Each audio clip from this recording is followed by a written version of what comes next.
Hey, welcome to the Straight Sports Podcast. We're your hosts, Tushar and Joshua. in this podcast, we will give our opinions on our favorite sports, which are basketball, soccer, and wrestling. Let's dive into the topics. Topic 1. Now, this is a very touchy subject because, well, I'm a Spurs fan. He's a Clippers fan. And they played on November 16th.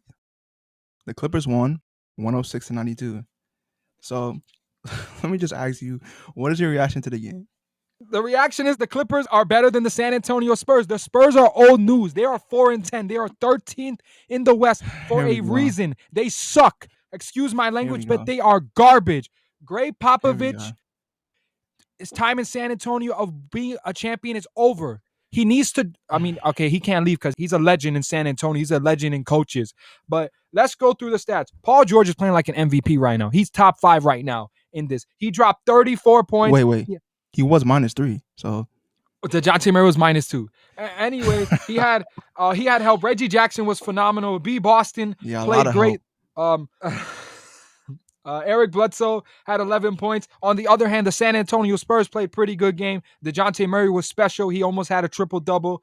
Derek White, he had help. Derek White had 19 points. Thaddeus Young gave him 10. Kendall Johnson gave them 10. So, at the end of the day, I know we were talking about this back and forth about, who's better and who's not, right? And you were very confident the Spurs were going to win. But like I knew, the Clippers were going to blow them out the waters. But the end of the discussion is that the Clippers are really a really good basketball team. Even without Kawhi Leonard, they're number 6 in the West. They are 9-5. And before you say something, I know we were talking previously about Dallas being 9-5. The Clippers have the same record.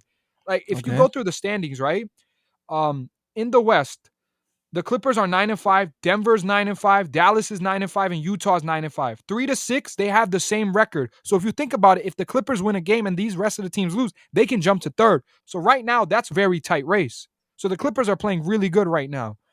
Without Kawhi Leonard, for them to be this high in the standings, that's pretty good. I understand their schedule wasn't as tough as the San Antonio Spurs, but they're handling business. At the end of the day, they don't have Kawhi Leonard, and Paul George is bringing back that Indiana Paul George, that Paul George, that a number 1 option. If that Paul George comes, to the playoffs, with Kawhi Leonard, we're talking about a championship coming to LAC. But at the end of the day, this wasn't even a basketball game. This was just a team just dominating another team. At the end of the day, like I told you, I understand I'm a former Spurs fan, so shout out to all the San Antonio Spurs fan out there. Y'all never going to make the playoffs.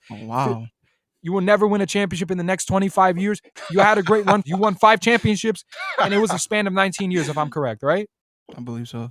They had a really long run. But at the end of the day, once Kawhi left, this franchise has been a joke. They haven't been relevant since Kawhi left. DeMar came. I know how upset you were with the DeMar situation because he's obviously balling in Chicago, and you have a claim that, he potentially quit it on the San Antonio Spurs, or he didn't even try.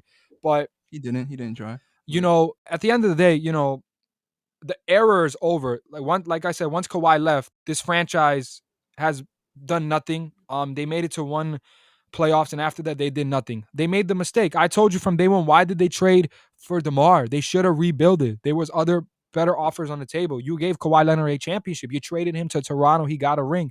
I think that's bittersweet for San Antonio fans. Then I understand the following year, he choked the 3-1 lead. He was part of that choke. So, part of that, that choke of losing, being up 3-1 and then, losing to Denver. I might be getting off topic, so my bad about that. But at the end of the day, we just saw a team in the Clippers just dominate. And I got my bragging rights. I told you they was going to win, and they did it in convincing fashion. And you got to just put some respect on the Clippers. And I think you need to start to acknowledge that the San Antonio Spurs are just not a good team anymore. Wow, well, what else can I do but laugh about that horrible take? Because that was a horrible take. I just want to say that in this game, we were without our starting center. So if you can imagine any NBA team playing with their we don't have center, Kawhi Leonard. Oh, here we go. But like I said, we're at our starting center. Y'all went to the Western Conference Finals without Kawhi. Yeah, because we played Utah. We needed our starting center to play. We wasn't there. And you're talking about help? There was no help. There was no help. Derek White dropped 19. That's not help. Is 19 just an invisible stat? We don't count 19 points. Derek White dropped 19. Yes, the rest of the team laid an egg. They were invisible in the game. Kendall Johnson dropped 10. The Clippers had the same amount of help. Okay, hold up. Let's just compare Let's compare the stats. 10 points in 33 minutes is not help. That's not help. Okay. Let's compare the stats. Let's compare the stats. DeJounte Murray almost triple double. most improved player candidate, outplayed Paul George in my opinion, shot 57% from the field, 57% from three. Come on, bro. He played the best game he could Well, then possibly maybe play. he should He go to had no another help. team. He should go because he's going to be losing a lot playing for this franchise. Like I said, he had no help. He had no help in the game. Maybe Bro. the Spurs need to get better. Maybe they need to get some more talent. Doug McDermott is supposed to be a sniper. Shot 25% from three, bro. No help, bro. Brent Forbes, anonymous in the game, bro. So I'm trying to say we had no help in the game. Okay, it's okay. Not, I have a not a fair question. contest. We had no I have help. a question. Who told the Spurs to get these players? Who told the Spurs to get Thaddeus Young in a DeMar DeRozan trade? Who told them not to get Markkanen? They made this roster themselves. DeJounte Murray's special. There's no question about it. He's a future all-star. There's no question in his greatness.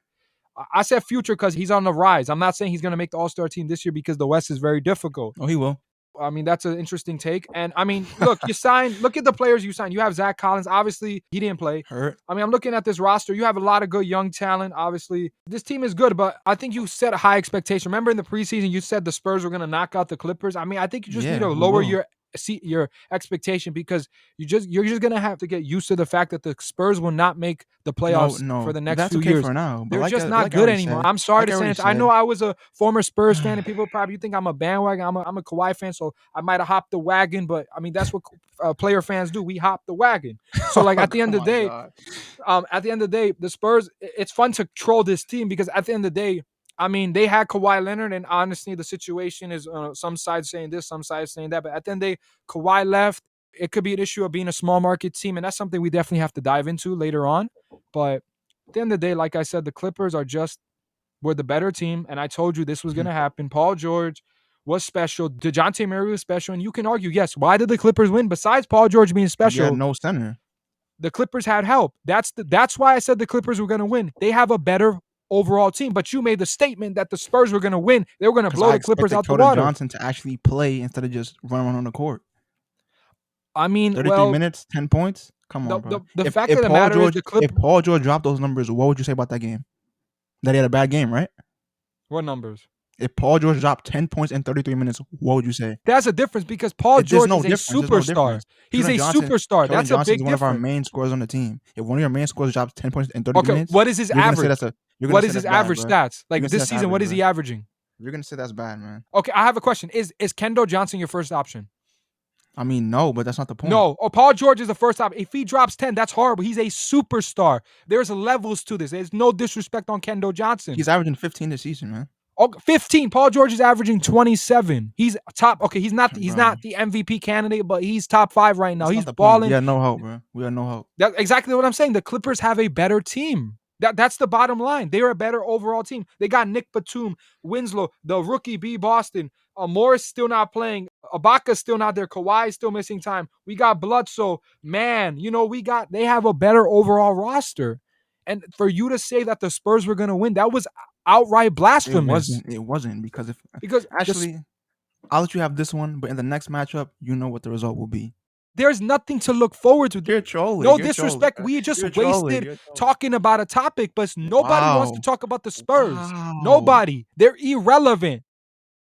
Okay. So let me ask you this, bro. How far do you think the Clippers will get without Kawhi? And be brutally honest. Okay, of course, I'm gonna be brutally honest. The Clippers are having a hell of a season. Okay. They haven't played a good team yet. They haven't played calm. Oh, but I thought the Spurs were a good team. But you said you were hyping the Spurs. No. The Spurs are a good team. I'm saying that in their schedule, they've only played easy teams. They had one of the easiest schedules in the league, and that's a fact, right? Okay, I mean the Lakers had an easy schedule. What they doing right now? But that's okay. Anyways, brutally honest. It depends on who they play, but I'm gonna be brutally honest. First round is probably their ceiling. Okay. At max, this is a stretch. Second round, but most likely first round exit, and that's a fact because Kawhi Leonard. Wow. You need, but it's a different story. Now, if we play Utah, that's a different story. We could whoop Utah. Like they're not on our level. We saw that last year in the playoffs. You're right though. The ceiling is not too long, but yes, if Kawhi comes back, I'm very confident in this team. But I'm very happy with what I'm seeing right now. 9-5, 6 in the West. From 3 to 6, they all have the same record. That's pretty good. I'm really, really proud of this team in the start. And Paul George is leading the way and just proving to people that, he can be a number one option. He's leading the team right now. And that's what we need. We need him to keep on carrying the load and just be special. He's playing as like an MVP candidate. This is the Paul George. We're seeing that Indiana Paul George, that OKC Paul George when he played with Russ in the second year. This is the Paul George we need to see. He's dominant. Reggie Jackson's been special. Nick Batum has been really good. And the bench, Zubats has been great. This pickup, I think, is Harnestein. I hope I said his name right. He's been special. Hartenstein? Bledsoe's been a great pickup. And we're still missing Ibaka and Marcus Morris. Man, this is just a really special team. At the end of the day, I'm sorry, I'm not going to disrespect San Antonio, but I do feel, I know I said it was a waste topic, but at the end of the day, nobody really cares about San Antonio anymore. That's just the bottom line. They're just okay. Since you want to go there, who has a better history? Oh. Well, the last championship Wait, hold that on. they won, Wait. that Wasn't finals that your MVP. first conference finals in franchise history? That's Okay, embarrassing. but That's a not a joke. Clippers That's a fan joke. until Kawhi That's a Leonard joke. won. You can't even talk, bro. Just stop, bro. Okay, Just stop, okay. bro. Just stop. Hold up. Bro. I was Just never stop, bro. a Clippers fan until Kawhi Leonard joined. So I've been a Clippers fan for about 3 years now because Kawhi Leonard joined and then he lost in the second round. Then the next year they lost in the conference finals. So it only counts for those 3 years. That history to me, that's not relevant to me. Because I was Okay, whatever you say, bro. and also Whatever you say, 2004, bro. the last championship that the Spurs won, the last time they was relevant, it was Kawhi Leonard who got you the title. He was the finals MVP. Okay, I'm not going to disrespect Tim Duncan, Tony Parker, Manu Ginobili, Patty Mills. Please don't. Obviously, he had a hell of a squad, right? He had a great team. No disrespect there, but look, at the end of the day, you have a point. The Spurs have, of course, a way better history. That's not even close. But at the end of the day, right now, we're talking about current. The Spurs are old news. They're garbage, trash, burgers, bums. And the Clippers, with Kawhi Leonard, will win an NBA championship. And you can book it. Next season, right? Because he's not coming back this season.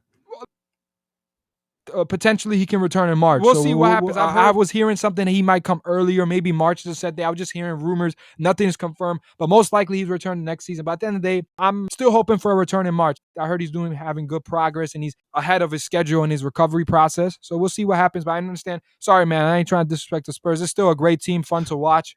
But at the end of the day, I'm watching on TNT and ESPN. We never see the Spurs on these anymore. And there's a reason why. I mean, there's no Kawhi Leonard on that team. Wow. But no disrespect to San Antonio fan. I'm sorry, y'all, but just get used to losing. Just get used to being, the Pelicans, just being that franchise who could just never win. What happened? When we meet in the play-in, because y'all not play-in. What you talking about? 4-10? You ain't making the play-in. You going out. You not making the play. Yo, we gonna bet on this. What are we betting on? We gotta find something. We'll think of something, bro. But okay, fine. Like I said, I still believe the Spurs can't make the playoffs with this roster. At least the play-in, which is a fact. Oh my god, bro. He said the Spurs are gonna make the playoffs. They will never make the playoffs. You can book it right now. It's the beginning of the season. They're 4-10. They are garbage. I know I'm disrespecting the Spurs a lot. And probably Spurs fans are really pissed at me today. Especially I know Matthew, our good friend over there. But at the end of the day, I just don't think they're good enough. DeJounte Murray is special, but at the end of the day, they're in a tough conference. And you look at this conference, real quick, I know we've been on this topic for so long. We're definitely going to move on. But for example, didn't the Spurs lose to OKC? So, the Lakers also OKC. What's your point? My point is, you said the Clippers had an easy schedule. The Clippers capitalized on their schedule. The Spurs have lost some easy games as well. At the end of the day, I'll give you this. DeJounte Murray is special. He's a top point guard in this league. Top 5. I wouldn't go that far. We'll talk about that some other time. But he's special. He's a really good team. It's going to take a few years. I think it's going to take 2-3 years for the Spurs to get back to the playoffs. Realistically, I know I've been going on a rant, but I don't think, personally, if you ask me right now, I don't see them winning a championship in the next 10 years. Wow. I think they have to rebuild. They got to get some first-round picks, continue to build around DeJounte Murray, and they got to get some. Every time they draft somebody, they always getting guards. They need to get some centers, some small forwards. They always drafting guards. They got a lot of guards already. But anyways, just to conclude this first topic, the Clippers are better than the Spurs. End of story. Let's move on to topic 2. Okay, so I will go into topic 2. So as we know, we've been following the 2022 FIFA World Cup qualifications, and some teams have already qualified. We have Qatar, who is the host nation, Germany, Denmark, Brazil, Belgium, France, Serbia, Spain, Croatia, Switzerland, England, Netherlands, and Argentina. Now, the teams that have to go in the playoff round because they didn't finish, I believe, first, right, in their group. Because of that, they have to go in the playoffs. We have Portugal, Sweden, Italy, Ukraine, Wales, Scotland, Turkey, Russia, Poland, North Macedonia. I hope I said the name right. Austria, and Czech Republic. The final berth were to be sorted after Tuesday's last set of qualifying matches. So the 2022 World Cup is coming up soon. Super excited about it. Teams that have won their group have already qualified, and I just stated all the teams. And the teams that have finished second will play in the playoff rounds, as I just stated all the teams. There are big surprises on both ends. What is your reactions to this? Honestly, it's kind of like crazy to think that like some of these top nations couldn't even win their group. Like I'm looking at Portugal, like really they're one of the teams that have to play in the playoffs. That's crazy to me. They were in a group with Serbia, Ireland, Luxembourg, and Azerbaijan. No offense to those nations, but I expect Portugal to come on top of that group. And You they expect them finished to second. wipe the floor with those Yeah, teams. and they finished second to Serbia with 17 points, which to me is crazy. Another very big shocker is Italy. That's shocking. Italy coming in second to Switzerland. They drew with Northern Ireland. That's the defending European Yeah, champions. like that's crazy to me. I'm surprised that they're there. I expected them to. I'm not wiped the floor because Switzerland is a good team, but I did expect them to like dominate the group, like and win the group easily. But they'll be in the playoffs as well. Like it's kind of crazy just to see Yeah. some of these teams that haven't done as well as I thought they would do. Yeah, there's one thing I want to say about. So I got to give congrats to Serbia. This was a special win for them to Yeah, beat Portugal in that fashion in the 90th minute with a header. But there's one thing I gotta say. If Portugal right now is not officially, and they got to go through this process. If they don't make the World Cup, we're talking about this. This yeah, Messi versus Ronaldo GOAT debate, right? We haven't got in touch with it yet in this podcast, but we will soon. But think about this: Messi's already in. Argentina's in. If Ronaldo doesn't qualify, you're gonna look at and his resume speaks for himself. You're gonna look 2022 didn't make the World Cup. That is not a good look. yeah. That's gonna for people might be like, oh, Messi's the undisputed GOAT now because that's one situation, but you gotta make the But I World think he'll Cup. make it. Come on, like, he's gonna make it. Come on, If really? but I guess we Like to should me, there's wait no and doubt he's watch. making it. But who knows? There's some good teams. I mean, who do you know who's playing who? Not yet. Because if Portugal and Italy have to play each other, that's gonna be some crazy game. But I don't know if that's the case.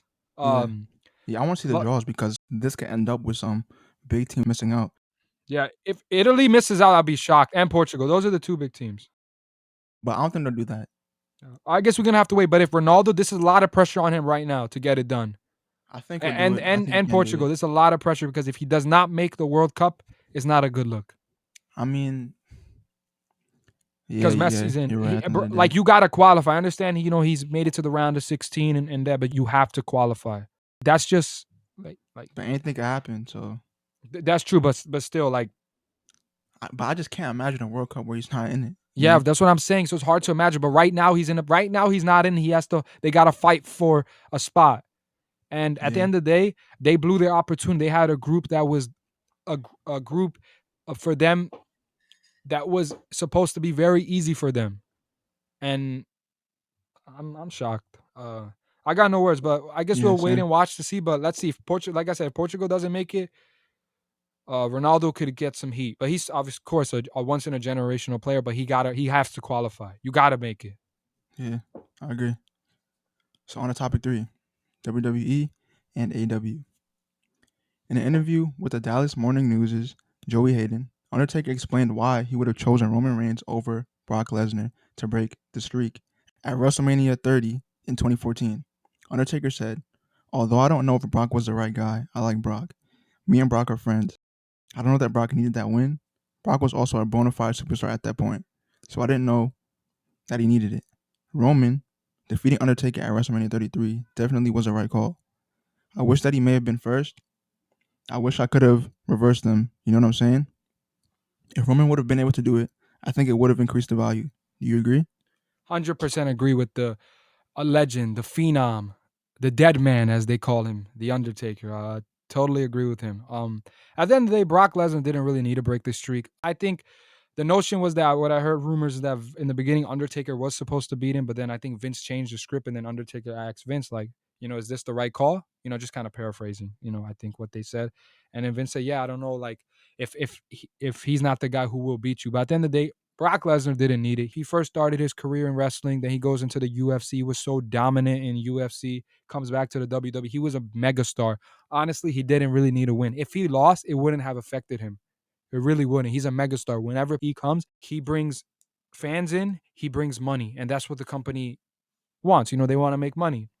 I agree Yeah. that Roman Reigns, because Roman Reigns was one of those superstars, he was heavily hated as a babyface, and it's because they over pushed him. A lot of people believe he was a very talented superstar, but a lot of people didn't believe in the babyface. I wasn't a fan of the babyface run that he had. It felt like he was over pushed.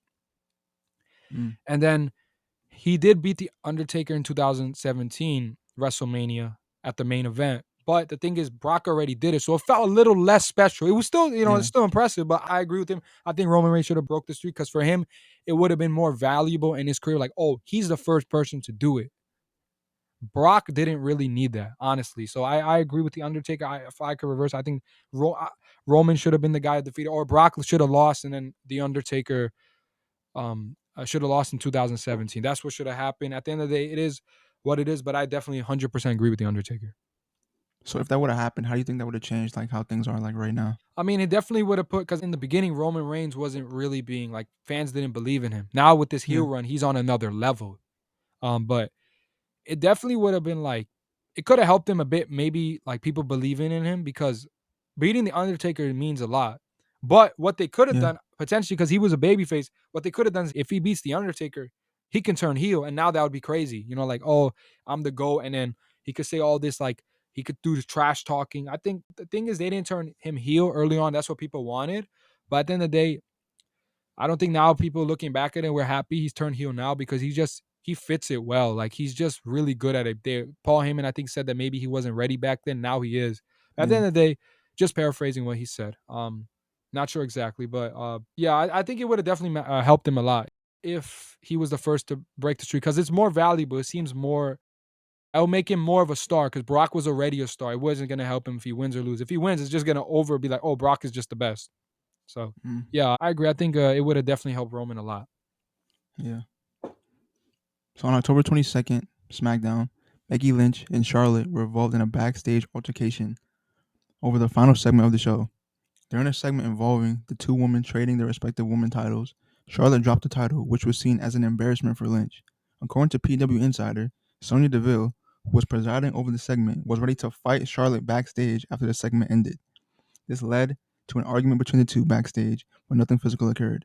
There is no word on any punishment for Charlotte over the incident so far. What's your reaction to this?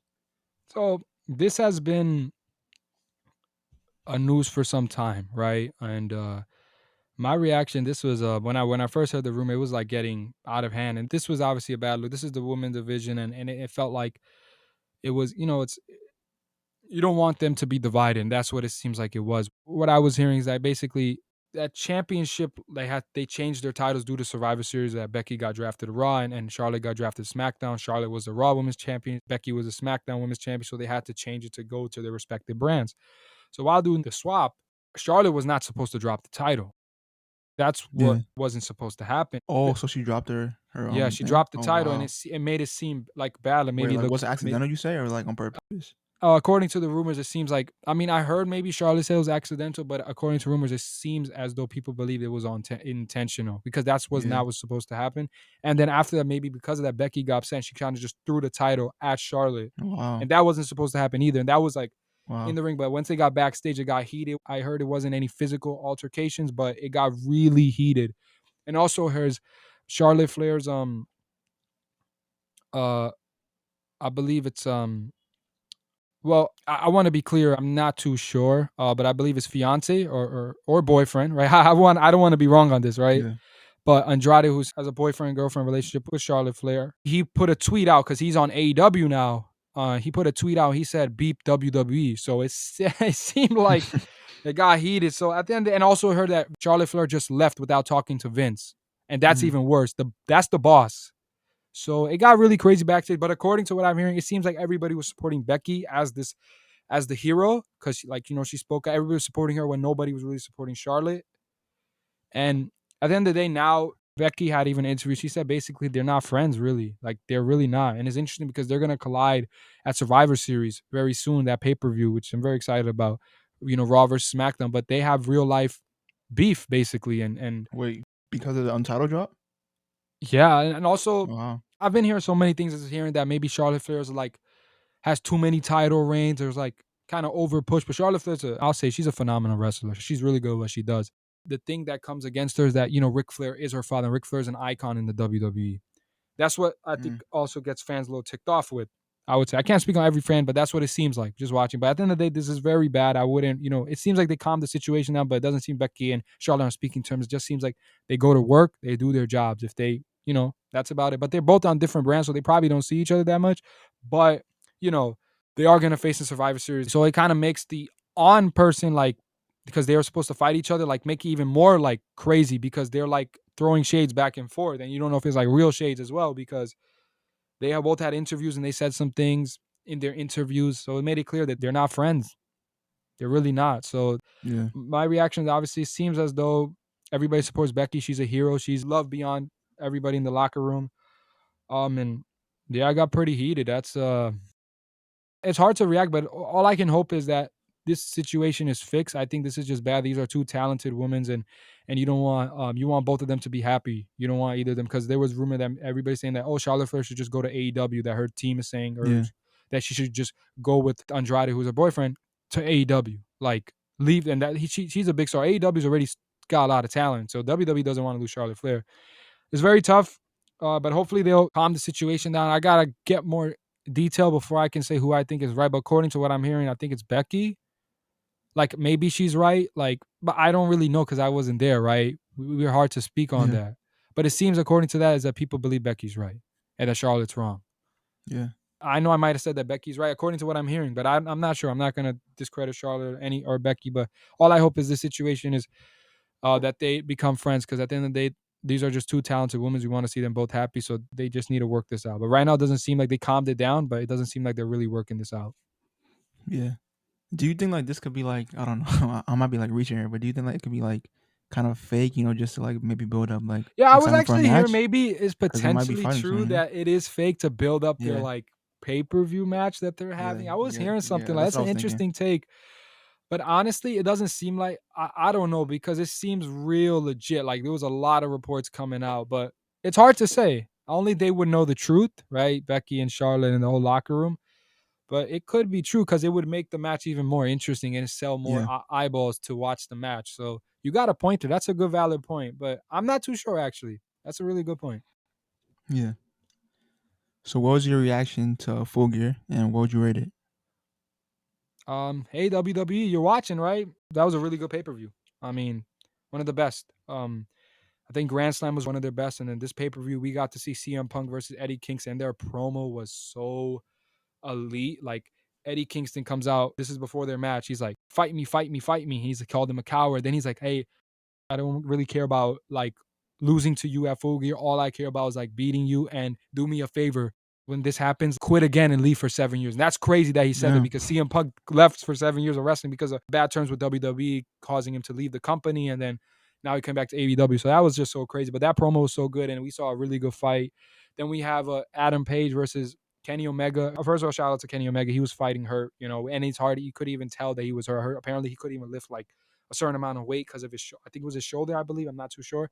But just shout out to him for just being that tough competitor. He's a top wrestler in the world. But we got to see Adam Page win the championship in AEW. The long-term storytelling was phenomenal. We got to see, so many great matches. I mean, MJS versus Darby Allin was probably my favorite match. I think it stole the show. It was I think they call it a banger. Like it was just that type of match, just a special match. I would give the pay per view a 9.5 out of 10. I think it was just a success pay per view. Yeah.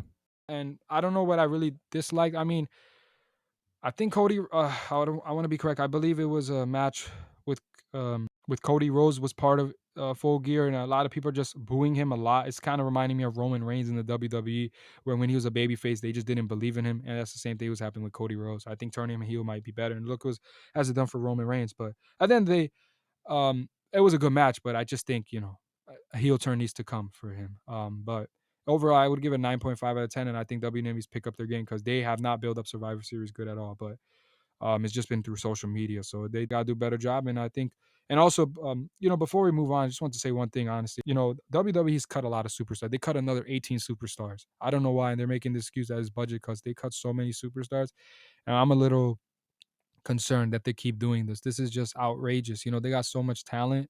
I mean, it's like you at the end of the day, you don't even know who they're gonna release. But I just want to say that I'm just upset with that. But AEW is doing a great job. Great pay per view, 9.5 out of 10, and it was really good. I got no complaints there. AEW is doing a good job, and WWE needs to take them a lot serious because they're legit.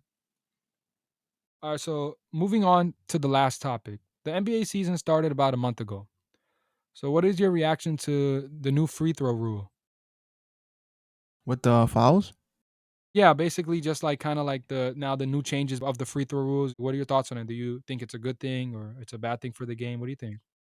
I'm 50-50 because the way players like Trey Young used to do it, the way that Dame used to sneak and do it, you know, I just didn't used to like that, like where they would throw their body at players and get the foul. Even James Harden to an extent, I hated that.